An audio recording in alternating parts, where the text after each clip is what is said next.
Saya akan minta kepada saudara-saudara yang juga disiarkan terbuka sidang terbuka umum dan kemudian juga disiarkan pada saat melalui media di Mahkamah Konstitusi streaming.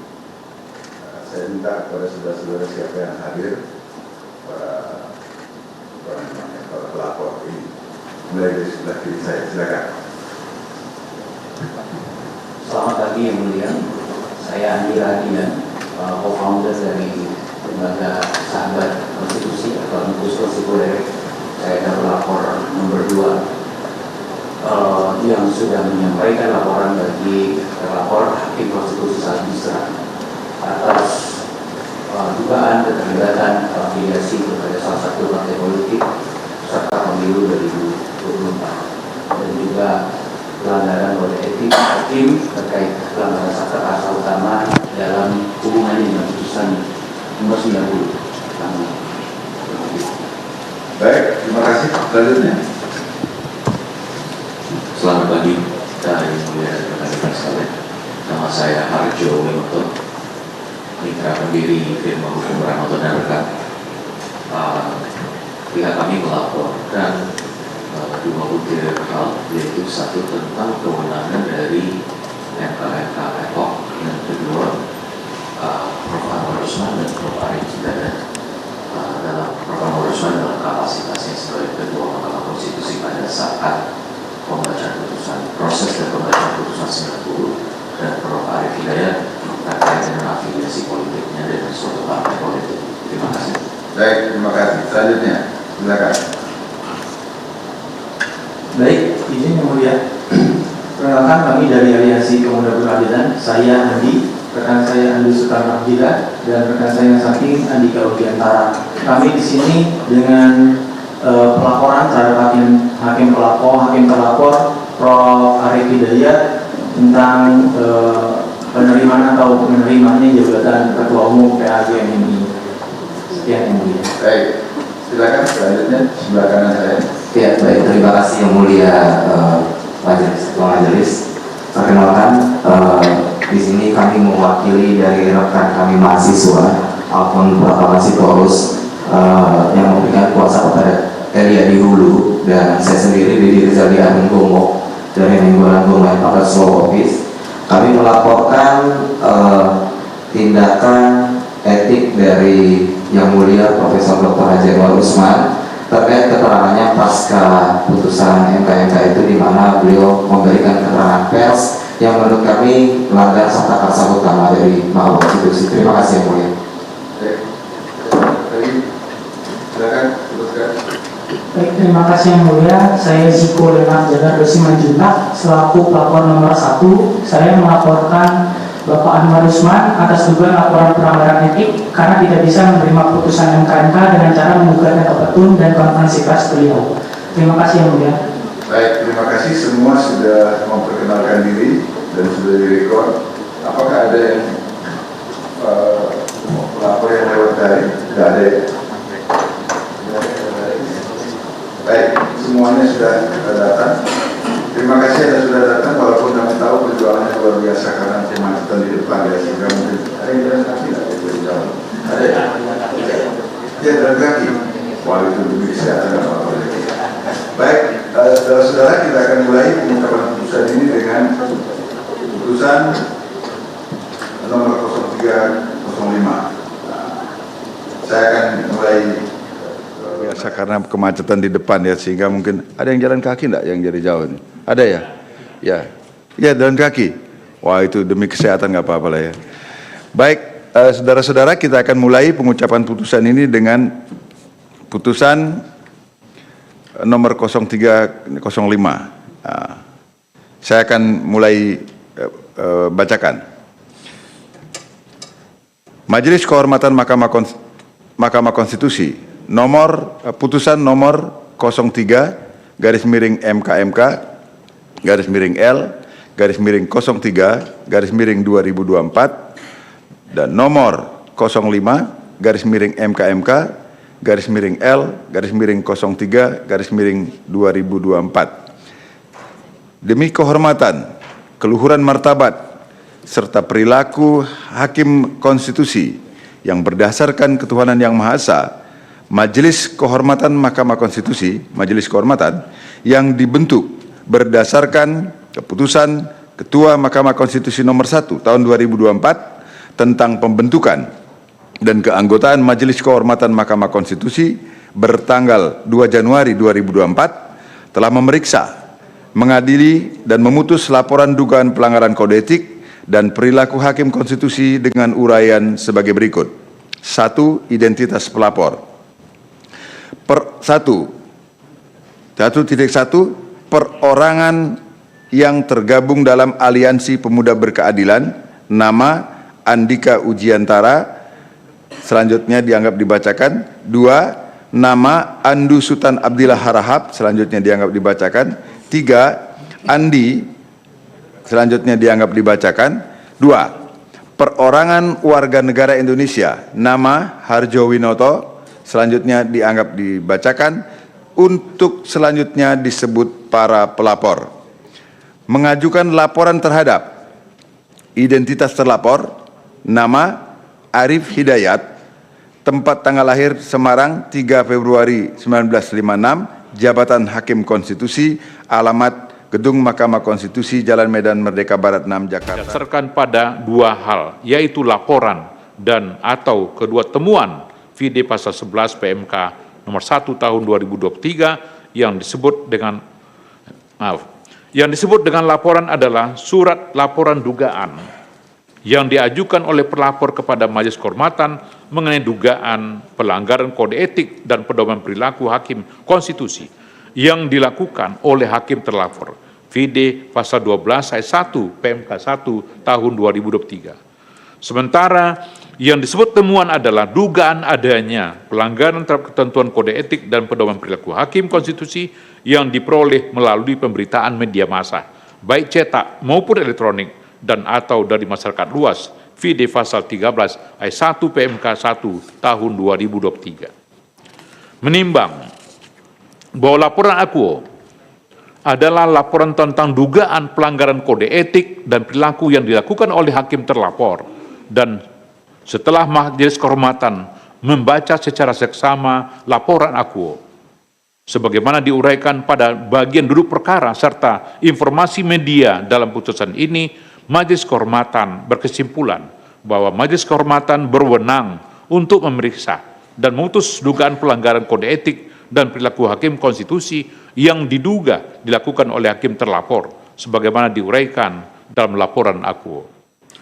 Kedudukan hukum pelapor 5.3 menimbang bahwa berdasarkan pasal 1 angka 8 junto pasal 15 ayat 1 PMK 1 tahun 2023 yang dapat mengajukan laporan adalah perseorangan, kelompok orang, lembaga atau organisasi yang punya kepentingan langsung dengan substansi yang dilaporkan.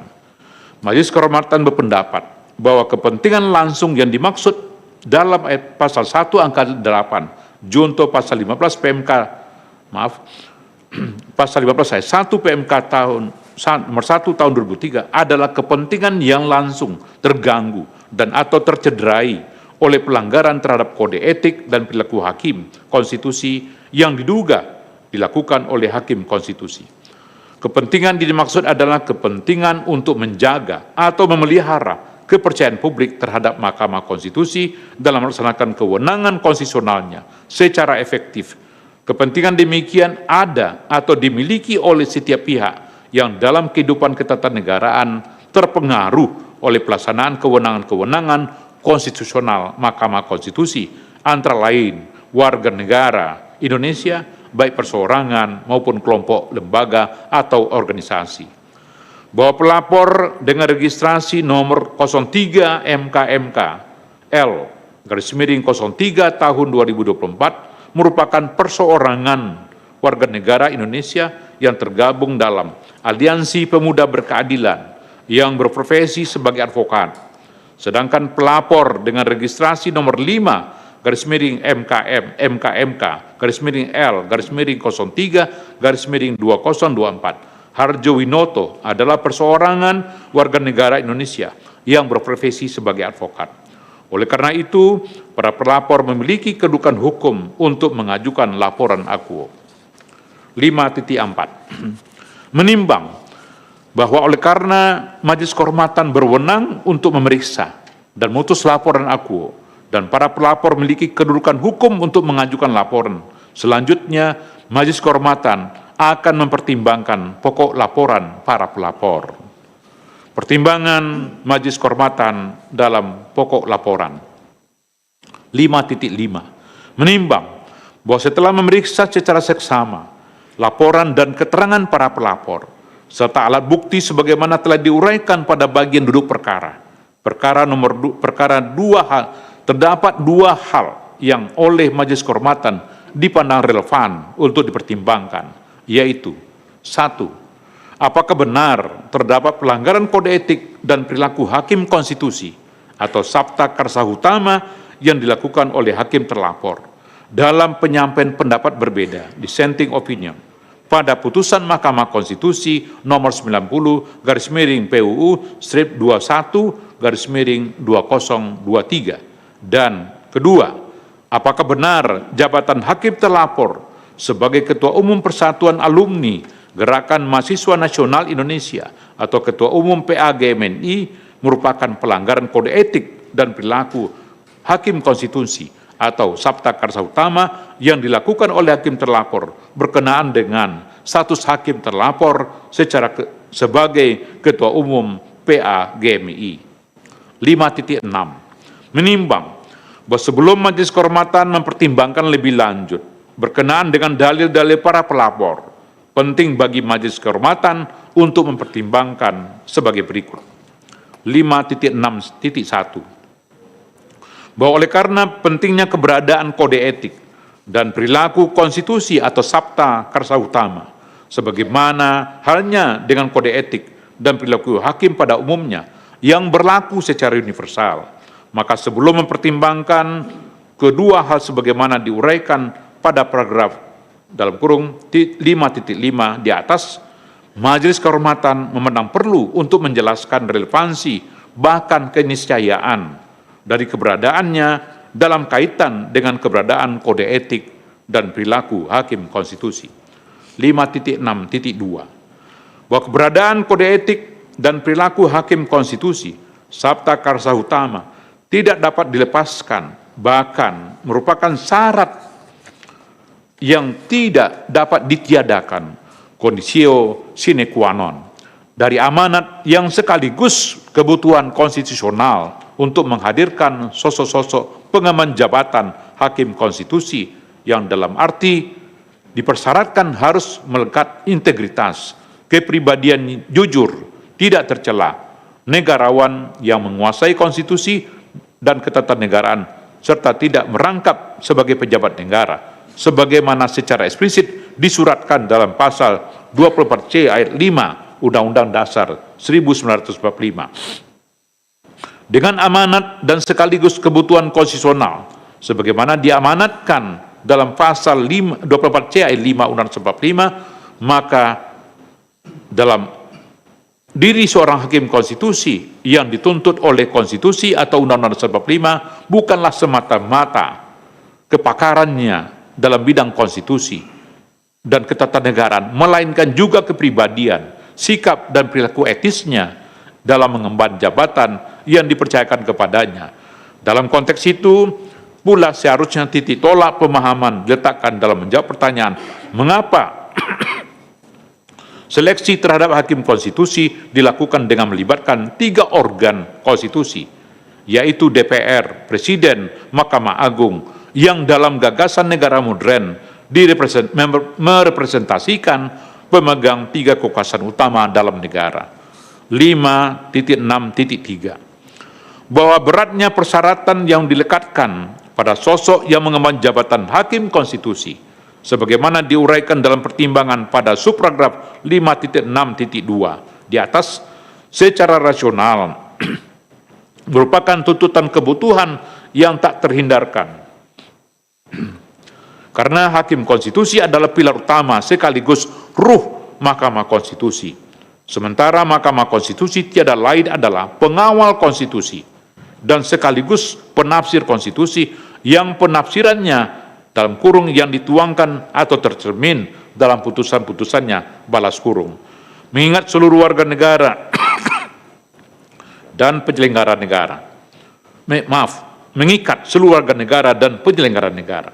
Sebagai pengawal penafsir konstitusi dalam kurung Undang-Undang 45, Mahkamah Konstitusi diberikan kewenangan untuk mengadili dan memutus pada tingkat pertama dan terakhir yang putusannya bersifat final, menguji undang-undang terhadap undang-undang dasar, memutus sengketa kewenangan lembaga negara yang kewenangannya diberikan oleh undang-undang dasar, memutus pembubaran partai politik, serta memutus perselisihan tentang hasil pemilihan umum pasal 24C ayat 1 Undang-Undang Dasar 1945. Selain itu, Mahkamah Konstitusi juga dikatakan wajib memberi putusan atas pendapat DPR mengenai dugaan pelanggaran oleh Presiden dan atau Wakil Presiden menurut Undang-Undang Dasar dalam kurung pasal 24C ayat 2 Undang-Undang Dasar 1945.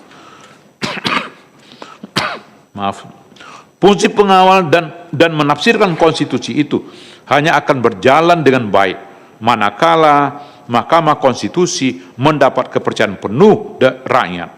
Sementara itu, kepercayaan penuh rakyat hanya akan didapat manakala sosok-sosok yang memegang jabatan hakim konstitusi bukan hanya benar-benar mumpuni dalam penguasaan konstitusi dan ketatanegaraan, melainkan juga benar-benar sikap dan perilakunya menunjukkan ketaatan terhadap kode etik dan perilaku hakim konstitusi didasarkan pada dua hal, yaitu laporan dan atau kedua temuan VD pasal 11 PMK nomor 1 tahun 2023 yang disebut dengan laporan adalah surat laporan dugaan yang diajukan oleh pelapor kepada Majelis Kehormatan mengenai dugaan pelanggaran kode etik dan pedoman perilaku hakim konstitusi yang dilakukan oleh hakim terlapor VD pasal 12 ayat 1 PMK 1 tahun 2023. Sementara yang disebut temuan adalah dugaan adanya pelanggaran terhadap ketentuan kode etik dan pedoman perilaku hakim konstitusi yang diperoleh melalui pemberitaan media massa, baik cetak maupun elektronik dan atau dari masyarakat luas, VD pasal 13 ayat 1 PMK 1 tahun 2023. Menimbang bahwa laporan akuo adalah laporan tentang dugaan pelanggaran kode etik dan perilaku yang dilakukan oleh hakim terlapor, dan setelah Majelis Kehormatan membaca secara seksama laporan akuo, sebagaimana diuraikan pada bagian duduk perkara serta informasi media dalam putusan ini, Majelis Kehormatan berkesimpulan bahwa Majelis Kehormatan berwenang untuk memeriksa dan memutus dugaan pelanggaran kode etik dan perilaku hakim konstitusi yang diduga dilakukan oleh hakim terlapor, sebagaimana diuraikan dalam laporan akuo. Kedudukan hukum pelapor 5.3 menimbang bahwa berdasarkan pasal 1 angka 8 junto pasal 15 ayat 1 PMK 1 tahun 2023 yang dapat mengajukan laporan adalah perseorangan, kelompok orang, lembaga atau organisasi yang punya kepentingan langsung dengan substansi yang dilaporkan. Majelis Kehormatan berpendapat bahwa kepentingan langsung yang dimaksud dalam ayat pasal 1 angka 8 junto pasal 15 PMK pasal 15 ayat 1 PMK nomor 1 tahun 2003 adalah kepentingan yang langsung terganggu dan atau tercederai oleh pelanggaran terhadap kode etik dan perilaku hakim konstitusi yang diduga dilakukan oleh hakim konstitusi. Kepentingan dimaksud adalah kepentingan untuk menjaga atau memelihara kepercayaan publik terhadap Mahkamah Konstitusi dalam melaksanakan kewenangan konstitusionalnya secara efektif. Kepentingan demikian ada atau dimiliki oleh setiap pihak yang dalam kehidupan ketatanegaraan terpengaruh oleh pelaksanaan kewenangan-kewenangan konstitusional Mahkamah Konstitusi, antara lain warga negara Indonesia, baik perseorangan maupun kelompok lembaga atau organisasi. Bahwa pelapor dengan registrasi nomor 03 MKMK L/03 tahun 2024 merupakan perseorangan warga negara Indonesia yang tergabung dalam Aliansi Pemuda Berkeadilan yang berprofesi sebagai advokat. Sedangkan pelapor dengan registrasi nomor 5 MKM/L/03/2024 Harjo Winoto adalah perseorangan warga negara Indonesia yang berprofesi sebagai advokat. Oleh karena itu, para pelapor memiliki kedudukan hukum untuk mengajukan laporan akuo.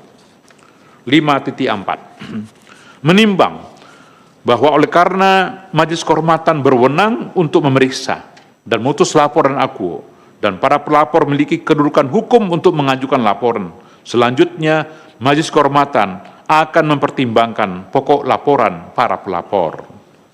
Pertimbangan Majelis Kehormatan dalam pokok laporan.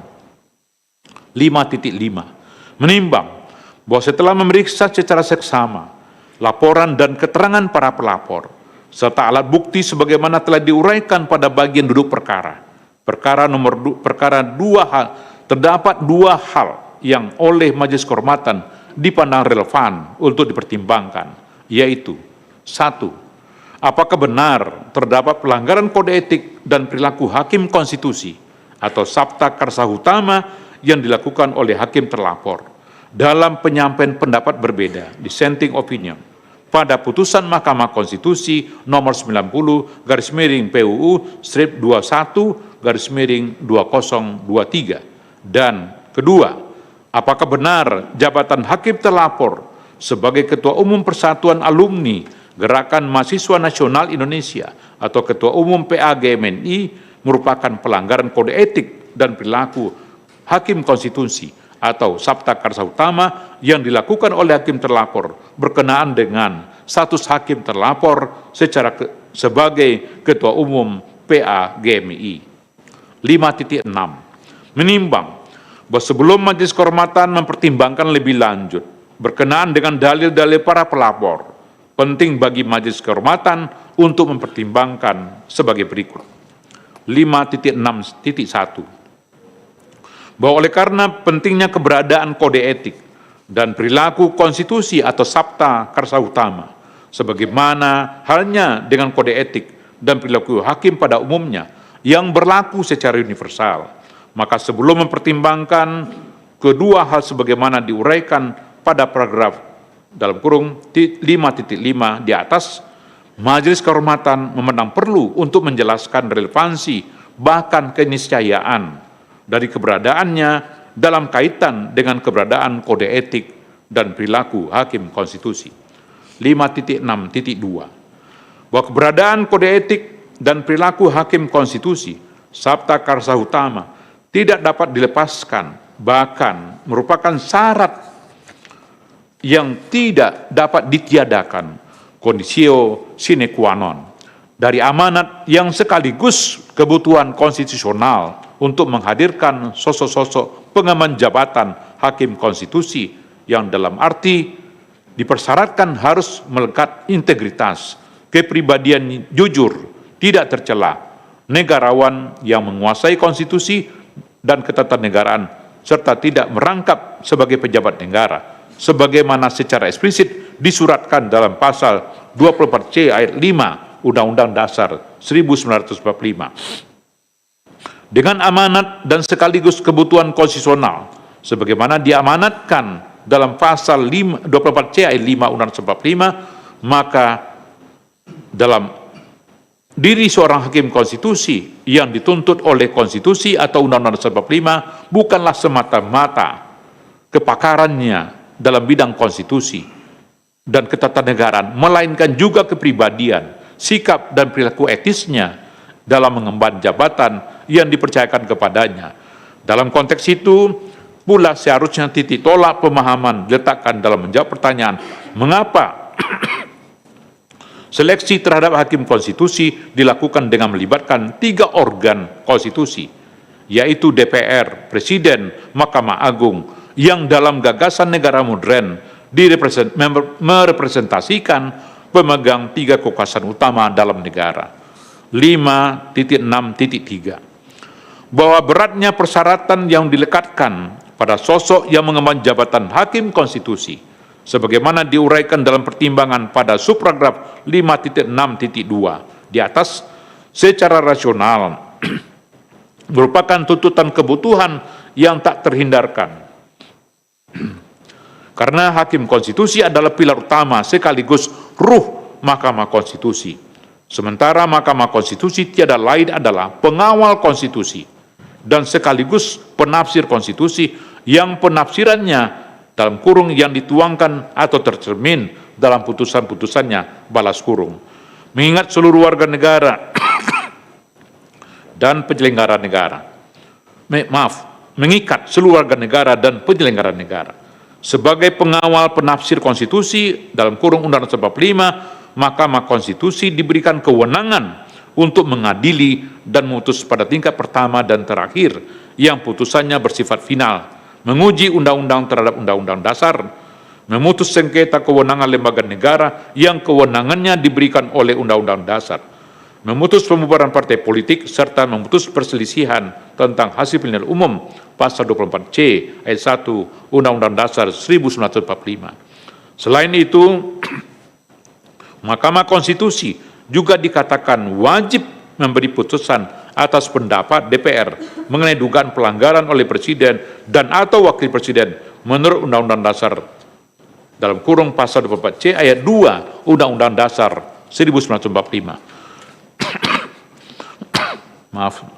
Fungsi pengawal dan menafsirkan konstitusi itu hanya akan berjalan dengan baik manakala Mahkamah Konstitusi mendapat kepercayaan penuh rakyat. Sementara itu, kepercayaan penuh rakyat hanya akan didapat manakala sosok-sosok yang memegang jabatan hakim konstitusi bukan hanya benar-benar mumpuni dalam penguasaan konstitusi dan ketatanegaraan, melainkan juga benar-benar sikap dan perilakunya menunjukkan ketaatan terhadap kode etik dan perilaku hakim konstitusi. Hakim konstitusi serta keniscayaan kehadiran majelis kehormatan dalam konteks itu sebagaimana diuraikan pada paragraf 5.6 di atas. Selanjutnya majelis kehormatan akan mempertimbangkan kedua hal yang diduga mengandung isu pelanggaran kode etik dan perilaku hakim konstitusi sebagaimana diuraikan pada paragraf 5.5. 5.8 menimbang bahwa berkenaan dengan dalil pelapor yang pada pokoknya menyatakan hakim terlapor melanggar kode etik dan pedoman perilaku hakim konstitusi pada penyampaian pendapat berbeda dissenting opinion dalam putusan Mahkamah Konstitusi nomor 90/PUU 21 tahun 2023, Majelis Kehormatan mempertimbangkan sebagai berikut. 5.8.1 bahwa secara umum isu hukum pelapor berkenaan dengan pendapat hukum dissenting opinion hakim terlapor dalam putusan nomor 90/PUU 21/2023. Menurut Majelis Kehormatan, persoalan dimaksud telah dipertimbangkan dalam pertimbangan hukum putusan Majelis Kehormatan nomor 4/MKM-L-11/2023. Paragraf 7.16.1 sebagai berikut. Kutipan dianggap dibacakan. 1, 2, 3. 5.8.2 bahwa dengan demikian pertimbangan hukum dan etika berkait dengan isu pendapat berbeda dissenting opinion hakim terlapor dalam putusan Majelis Kehormatan nomor 4/MKMK-L-11 tahun 2023 paragraf 7.16.1 mutatis mutandis berlaku pula dalam putusan Majelis Kehormatan Akuo. Oleh karena itu telah ternyata bahwa pendapat berbeda atau dissenting opinion yang disampaikan oleh hakim terlapor dalam putusan Mahkamah Konstitusi nomor 90/PUU 21/2023 bukanlah merupakan pelanggaran kode etik dan perilaku hakim konstitusi sebagaimana didalilkan oleh para pelapor. 5.9 menimbang bahwa berkenaan dengan dalil pelapor yang pada pokoknya menyatakan pencalonan dan keterpilihan hakim terlapor menjadi Ketua Umum PAGMNI, Majelis Kehormatan mempertimbangkan hal tersebut sebagai berikut.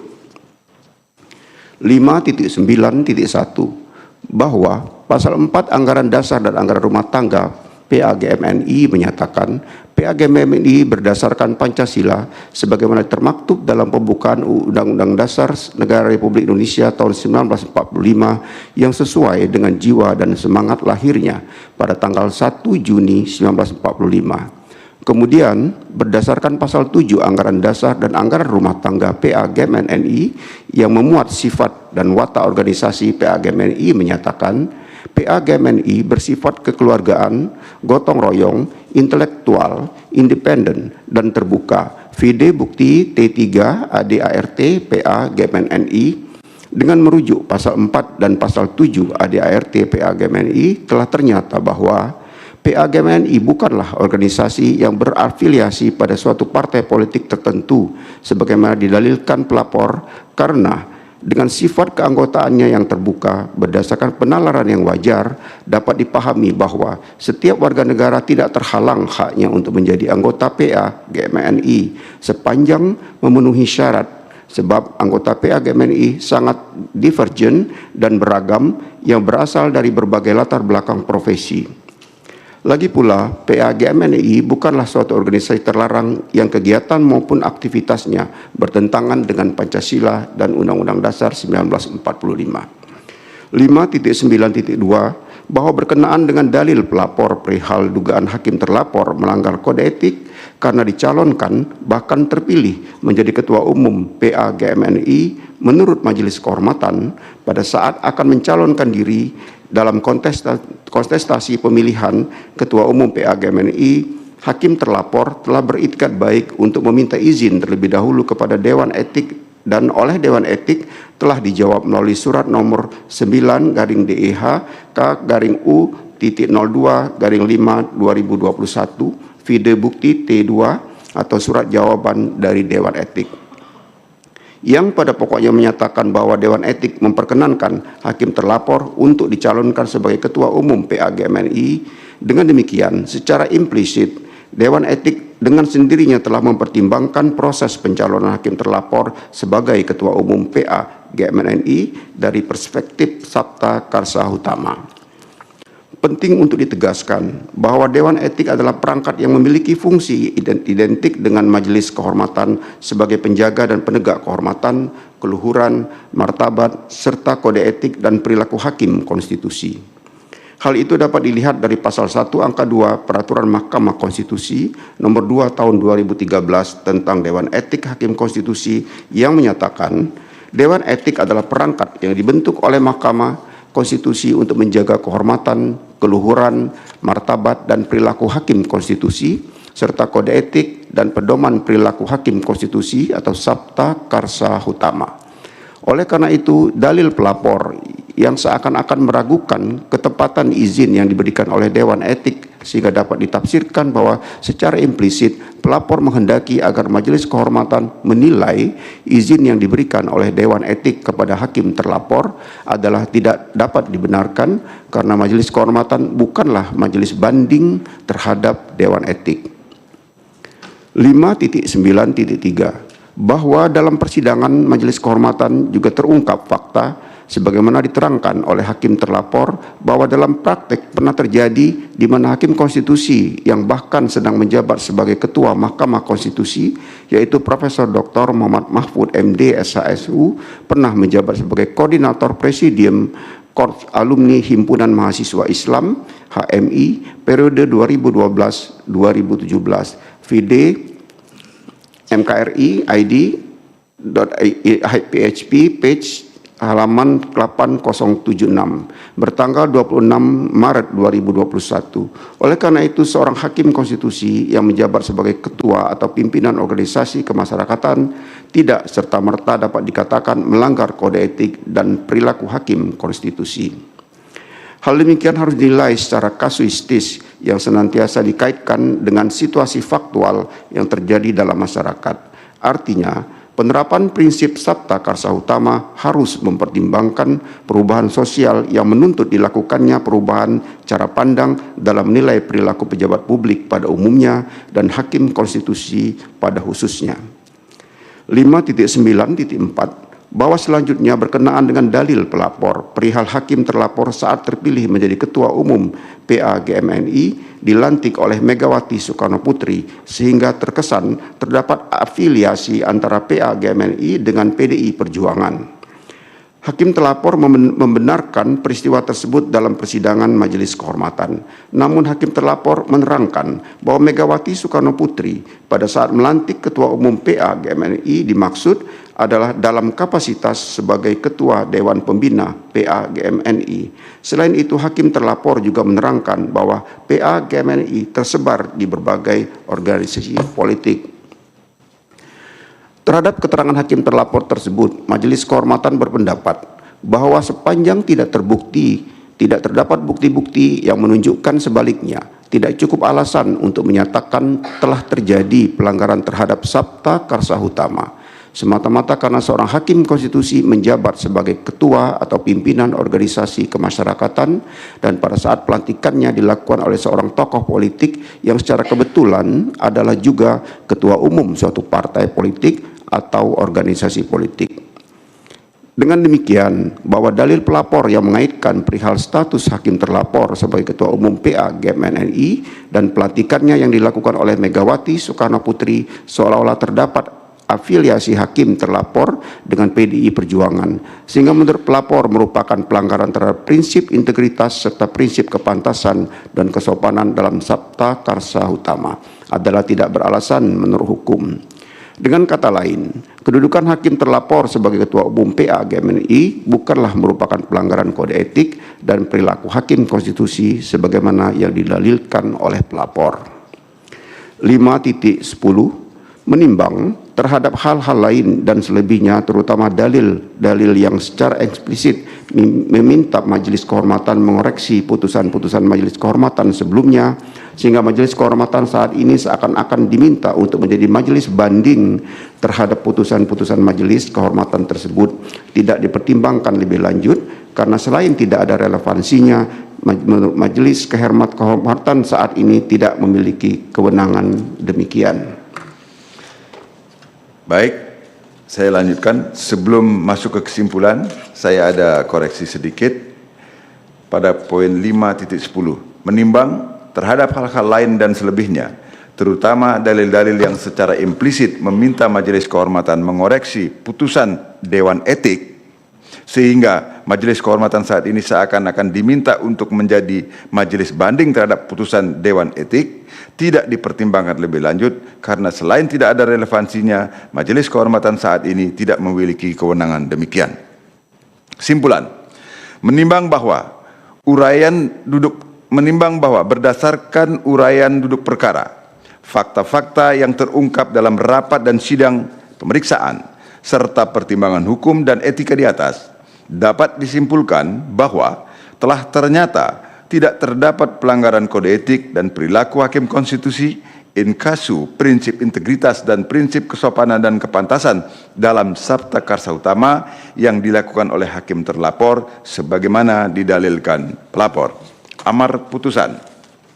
Mengingat Undang-Undang Nomor 24 Tahun 2003 tentang Mahkamah Konstitusi yang telah diubah terakhir dengan Undang-Undang Nomor 7 Tahun 2020 tentang perubahan ketiga atas Undang-Undang Nomor 24 Tahun 2003 tentang Mahkamah Konstitusi dan Peraturan Mahkamah Konstitusi Nomor 1 Tahun 2003 tentang Majelis Kehormatan Mahkamah Konstitusi memutuskan, menyatakan, 1. Hakim terlapor tidak terbukti melakukan pelanggaran terhadap kode etik dan perilaku hakim konstitusi sepanjang terkait dengan penyampaian pendapat berbeda atau dissenting opinion dari hakim terlapor dalam putusan Mahkamah Konstitusi nomor 90/PUU 2020 angka Romawi 2021 tahun 2023. 2. Hakim terlapor tidak terbukti melakukan pelanggaran terhadap kode etik dan perilaku hakim konstitusi sepanjang berkait dengan kedudukan hakim terlapor sebagai Ketua Umum Persatuan Alumni Gerakan Mahasiswa Nasional Indonesia. Demikian diputus dalam rapat Majelis Kehormatan oleh 3 anggota Majelis Kehormatan, yaitu Idewa Gede Palguna sebagai Ketua Merangkap Anggota, Ridwan Mansur sebagai Sekretaris Merangkap Anggota, dan Yuliandri sebagai anggota pada hari Selasa, tanggal 19 bulan Maret tahun 2024 dan hari Selasa, tanggal 26 bulan Maret tahun 2024 dan diucapkan dalam sidang pleno Majelis Kehormatan Mahkamah Konstitusi yang terbuka untuk umum pada hari Kamis tanggal 28 bulan Maret tahun 2024 selesai diucapkan pukul 9:52